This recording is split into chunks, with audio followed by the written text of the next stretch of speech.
पढ़ने योग्य स्क्रिप्ट दे रहा हूँ। नमस्कार दोस्तों, आज हम विश्लेषण करेंगे ललिता ज्वेलरी मार्ट आईपीओ का और जानेंगे आईपीओ कितना बड़ा है, जीएमपी क्या संकेत दे रहा है, कंपनी के फाइनेंशियल कैसे हैं, वैल्यूएशन कैसा है और सबसे महत्वपूर्ण सवाल अप्लाई करें या अवॉइड। सबसे पहले आईपीओ की मुख्य जानकारी।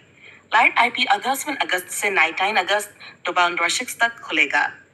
आईपीओ का कुल आकार है 700 करोड़ रुपए। इसमें इन्वर्स 2 का फ्रेश इश्यू और 5 करोड़ रुपए का ऑफर फॉर सेल शामिल है। प्राइस बैंड है 90 रुपये प्रति शेयर और एक लॉट में 73 शेयर हैं। इस हिसाब से रिटेल निवेश को एक लॉट के लिए अधिकतम 4,874 रुपये लगाने होंगे। अब बात करते हैं जीएमपी यानी ग्रे मार्केट प्रीमियम की। अगस्त को जीएमपी लगभग 95 रुपये है। 2,000 रुपये के ऊपर इश्यू प्राइस पर 12.16% का प्रीमियम है। इस जीएमपी के आधार पर अनुमानित लिस्टिंग कीमत लगभग 2.38 रुपये बनती है। लेकिन ध्यान रखें, जीएमपी आधिकारिक आंकड़ा नहीं है और यह बदल सकता है, इसलिए सिर्फ जीएमपी देखकर आईपीओ में निवेश करना सही रणनीति नहीं है। अब आते हैं कंपनी के कारोबार पर। दक्षिण भारत की ज्वेलरी रिटेल कंपनी है। कंपनी मुख्य रूप से सोना, चांदी और डायमंड ज्वेलरी बेचती है। 31 दिसंबर 2016 तक कंपनी के 46 शहरों में 26 स्टोर थे।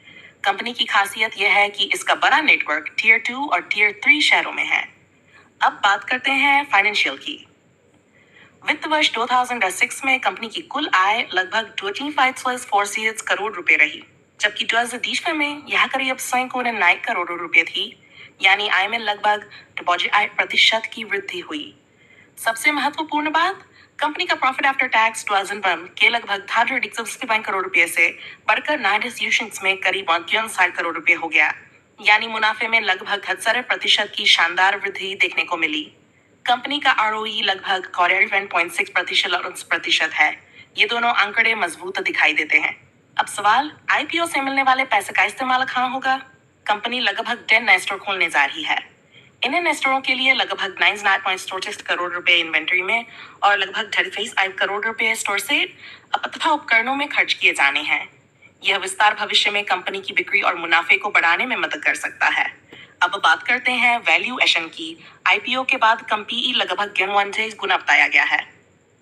यह कई बड़े ज्वेलरी कंपनियों की तुलना में बहुत ज्यादा महंगा नहीं दिखाई देता, लेकिन यहाँ एक बात ध्यान देने वाली, हर कंपनी की तुलना सिर्फ पीई के आधार पर नहीं करनी चाहिए।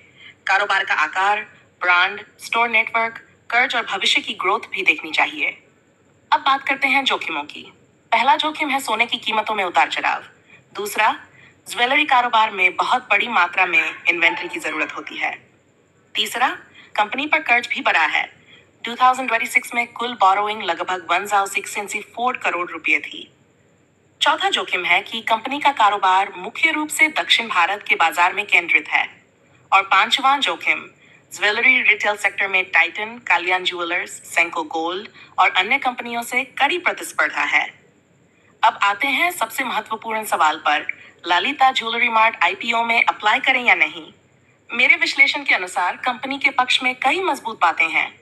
मुनाफे में तेज वृद्धि, मजबूत आरओई और आरओसीई, लगभग 11 गुना का आईपीओ पीई और दक्षिण भारत में स्थापित स्टोर नेटवर्क सकारात्मक पहलू हैं। इसके अलावा 65 अगस्त का जीएमपी भी सकारात्मक संकेत दे रहा है, इसलिए लिस्टिंग गेन के लिए यह आईपीओ आकर्षक दिखाई देता है। लेकिन जीएमपी बदल सकता है और लिस्टिंग प्राइस की कोई गारंटी नहीं है।